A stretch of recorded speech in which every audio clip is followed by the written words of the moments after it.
Santé. Mais c'est vraiment une bière, donc c'est un caractère propre, c'est pas un soft. La trappe, elle va bien évidemment rejoindre ses consoeurs dans mon frigo.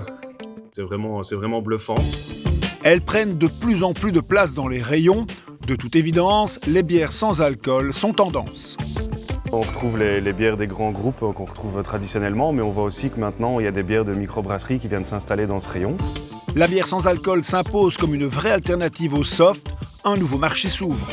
Les gens font de plus en plus attention à reprendre le volant sans boire d'alcool. Ensuite, on fait de plus en plus attention à sa santé. On a le Dry January, on a le février sans alcool. Et puis socialement aussi, quand on est dans un bar, on boit quand même une bière.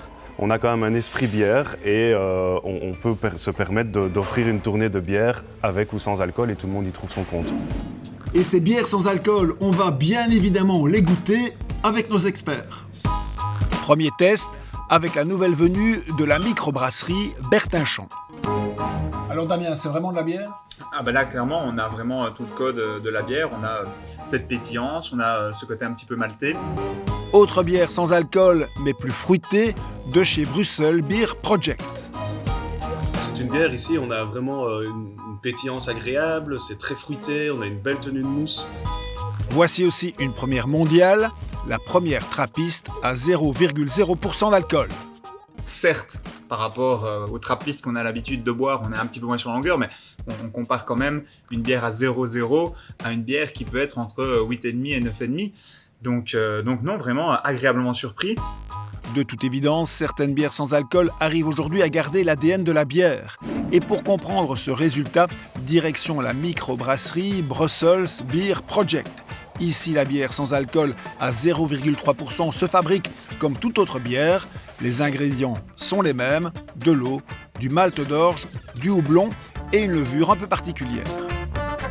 Il n'y a pas de désalcoolisation, comme on trouve peut-être dans le process un peu plus industriel, où ils arrivent à désalcooliser et à, quelque part, enlever tous les arômes de la bière. Ici, on a trouvé une souche de levure qui va juste fermenter moins loin, créer des molécules aromatiques sympas, donc du goût, mais peu d'alcool.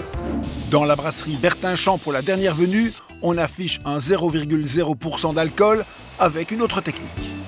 Pendant la fermentation, il faut en permanence injecter de l'oxygène pour que cet organisme transforme le sucre sans faire d'alcool.